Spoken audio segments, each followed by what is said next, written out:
Olá pessoal, tudo bom? Estamos aqui para o nosso vídeo número 1. Nesse vídeo número 1, nós vamos falar hoje sobre a macro-organização para o estudo para concursos públicos. Mas Mari, o que é isso, macro-organização? Quando a gente trabalha em macro-organização no estudo para concursos, nós vamos trabalhar escolhendo qual é aquele concurso que nos toca mais.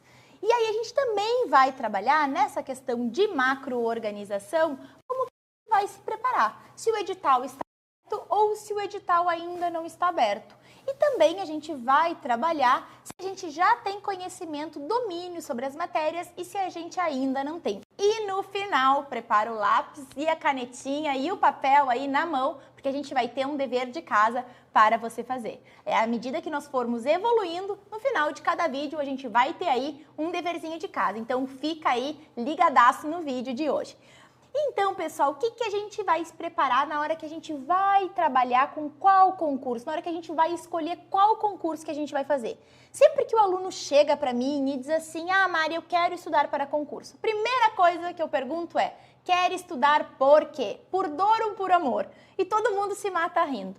E por que os alunos dão risada e por que eu faço a pergunta? Quando eu digo que a gente vai estudar por dor, o que significa? A gente vai estudar porque a gente quer uma independência financeira, porque a gente não está gostando daquela situação na qual nós nos encontramos hoje, porque a gente está desesperado muitas vezes e geralmente quando a gente estuda por dor é a questão financeira que nos toca, a gente não está gostando da onde a gente está trabalhando hoje, ou a gente não está gostando de ser sustentado pelo pai, pelo irmão, pela esposa, pelo namorado, pela namorada. Então, geralmente, quando tem questões dolorosas aí, a gente trabalha também com um curto espaço de tempo. Eu, Mariana, para tirar esse aluno aí da situação onde ele está, e vocês, quando vocês estiverem agora, a partir de agora, se organizando, vocês também comecem a pensar em concursos que tirem vocês desse estado atual num curto período de tempo. Mas, Mari, qual que é a diferença da dor e do amor na hora de estudar para concursos? Vejam a diferença daquele aluno que chega para mim, que tem 2 filhos, que a esposa está desempregada e com o salário que ele está ganhando hoje, ele mal consegue sustentar a família. Ele quer o concurso, ele quer virar de chave aí em razão da dor. Então, muitas vezes ele não consegue se sustentar, se bancar por 2, 3 anos para um concurso de magistratura. Ele precisa fazer um concurso de analista, ele precisa fazer um concurso de técnico para sair da situação atual. Agora, imaginem aquela situação daquele aluno que é sustentado pelos pais, os pais chegam para aquele aluno e falam, olha, tu pode estudar o período que for até tu te tornares juiz, até tu te tornares procurador, até tu te tornares promotor. Esse aluno, então, a gente consegue trabalhar com um concurso de maior complexidade, o aluno tem uma tranquilidade emocional e financeira, muitas vezes, para conseguir ficar só estudando em determinado período. O que não significa que aquele aluno que está, como a gente costuma dizer, né, com a água batendo ali no bumbum, que ele não tenha uma tranquilidade emocional, mas ele está num período de maior apavoramento, podemos dizer assim, e ele precisa, então, de uma corrida aí de curta ou média distância, e não de uma longa maratona.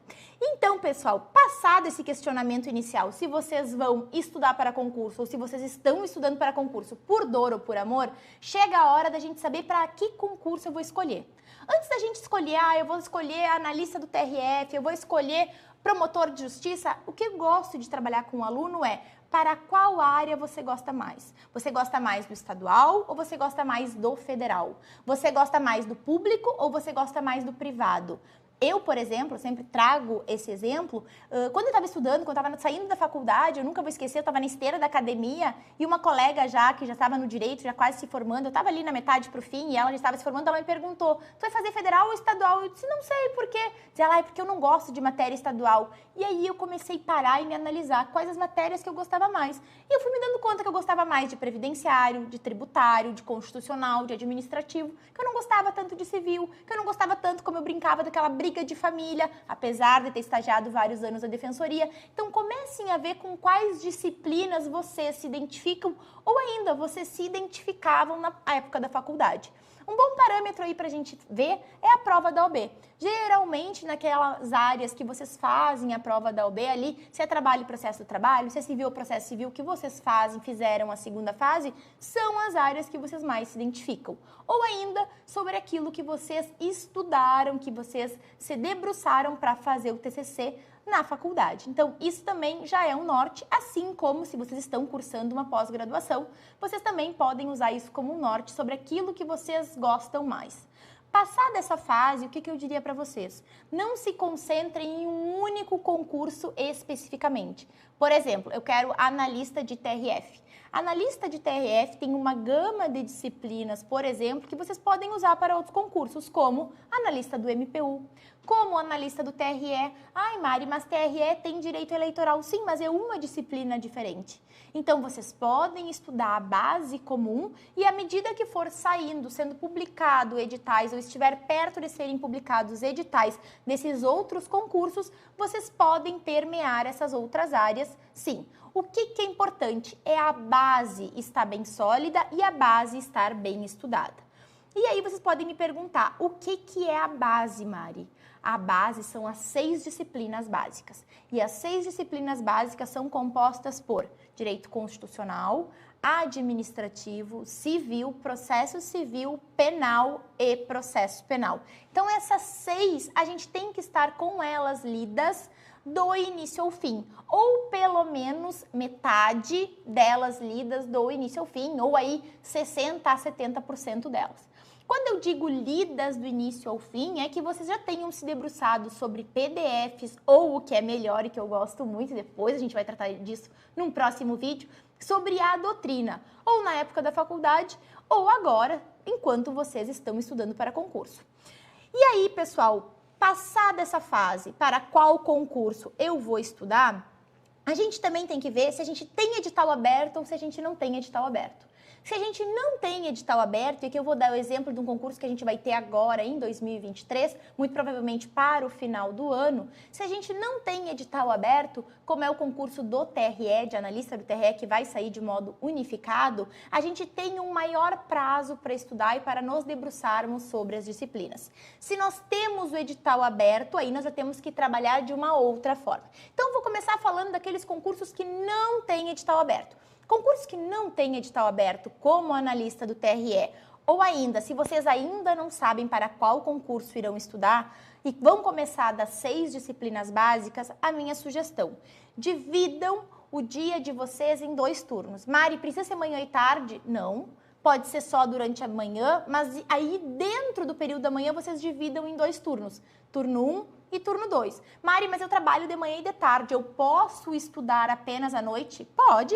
E aí tu vai fazer 2 turnos. O turno 1, por exemplo, das 7 às 9, o turno 2 das 9 às 11. Ou das 7 às 8h30, das 8h30 às 10 da noite. E aí como é que a gente vai dividir? No momento que rende mais, ou seja, aquele período que está mais disposto, vai trabalhar com as disciplinas mais caras para vocês. Naquele período que rende menos, vai trabalhar com as disciplinas menos caras. Um exemplo aqui, para mim administrativo é muito difícil, mas em compensação direito civil é muito fácil. O que eu vou fazer? No turno que eu rendo mais, eu vou estudar o administrativo. No turno que eu rendo menos, eu vou estudar o direito civil. Ainda, Mari, eu preciso começar do ponto 1 em direito administrativo? Depende.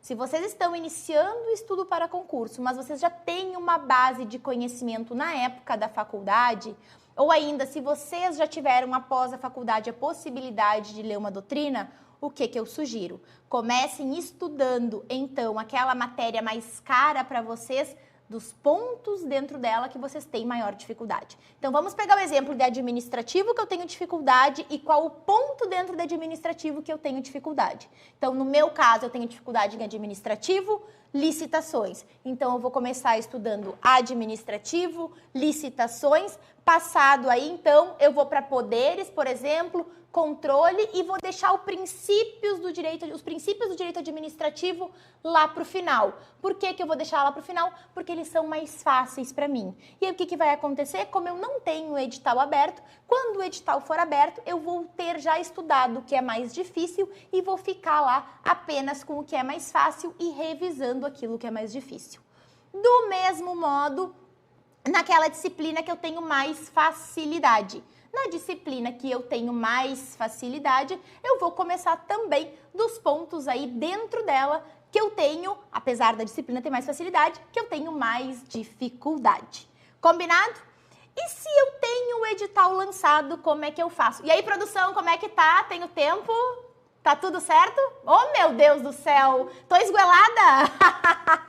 Tá, mas eu vou precisar acabar. Então, esse vídeo, pessoal, o negócio é o seguinte. Esse vídeo ele vai ter mais de 10 minutos. Eu compenso num próximo e deixo um próximo aí de 5 minutos. O negócio é 10 por 10. Então, bora lá, que eu não vou interromper o meu raciocínio nesse nosso vídeo número 1. Se a gente tem o edital lançado, o que a gente vai fazer? A gente tem duas situações. A gente tem o edital lançado e a gente já estudou tudo antes, ou a gente tem o edital lançado e a gente nunca estudou. Se a gente tem o edital lançado e a gente já estudou as disciplinas em momento anterior e tem apenas determinados pontos que nós ainda não vimos, nós vamos começar por esses pontos que nós ainda não vimos. Se nós temos o edital lançado e nós ainda não estudamos nada, nós vamos escolher duas disciplinas para começarmos a estudar.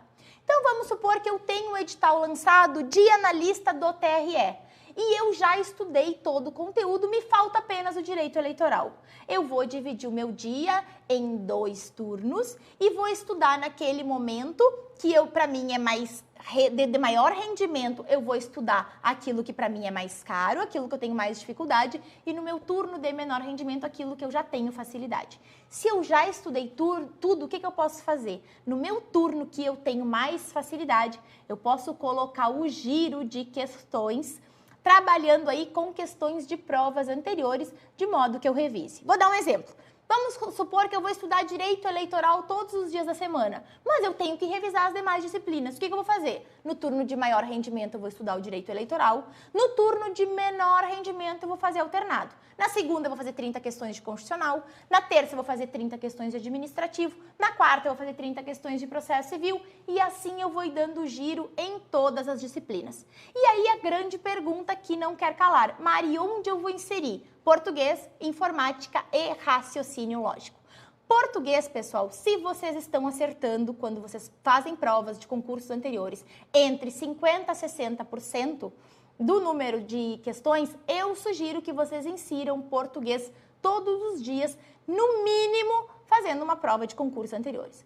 Raciocínio lógico e informática eu deixaria para vocês estudarem após o edital ser lançado. Mas, Mari, o edital já foi lançado, o que eu faço? E tem português, tem informática e tem raciocínio lógico, eu vou colocar, então, dessas 3, aqui eu tenho mais dificuldade. Porém, se o meu português estiver capenga, entre aspas, eu tenho que deixar o meu português sólido. E aí, o que é um português sólido? É um português que eu acerte 80% a 90% do número de questões para então eu começar a inserir informática e raciocínio lógico. Mas, antes de fechar o vídeo, produção, me dá mais uns minutos aí. Antes de fechar o vídeo, a gente tem um dever de casa. Se vocês já têm um edital lançado, eu quero que vocês façam o seguinte. Vocês vão pegar esse edital, vão colocar no Word, vão copiar lá o edital, vão colocar no Word e vão pintar esse Word lá, vão destacar, igual sinaleira, igual quando vocês estão aí andando de carro. Vocês vão marcar de verde aquilo que vocês têm facilidade, de amarelo aquilo que vocês têm mediana facilidade e de vermelho aquilo que for super difícil ou aquilo que vocês nunca viram. Garanto que vai ter licitações marcadas de vermelho no edital de todo mundo aí. E aí, o que vocês vão se dar conta? Vocês vão se dar conta que aquilo que vocês têm muita facilidade vai corresponder a 25% do edital, aquilo que vocês têm mediana facilidade vai ficar em torno de 35% e aquilo que vocês têm dificuldade ou aquilo que vocês nunca viram misturando com o que vocês têm dificuldade vai ficar em torno de 40%. Com isso, vocês vão conseguir ter uma clareza do que vocês têm que estudar e por onde vocês têm que começar o estudo de vocês. Aí, é claro, vocês vão começar por aquilo que vocês têm o quê? Dificuldade. Porque se vocês vocês correm o risco de fazer como todo mundo que está estudando para concurso por aí, que está sempre começando lá dos princípios, da organização administrativa, dos direitos e garantias fundamentais e vai para a prova sem nem ter fechado 50% do edital e sem ter estudado os pontos de maior relevância e aqueles pontos que geralmente não estudam e que inevitavelmente são pedidos na prova, ou porque são pontos tradicionais ou porque são pontos de novidade jurisprudencial ou legislativa que estão no edital de vocês. Falei um monte nesse vídeo aqui, mas fiquem tranquilos que eu vou dar uma segurada nos próximos. Com isso, pessoal, eu encerro o vídeo número 1 e vejo vocês no vídeo número 2, em que a gente vai tratar sobre bibliografia. Um super beijo e até mais!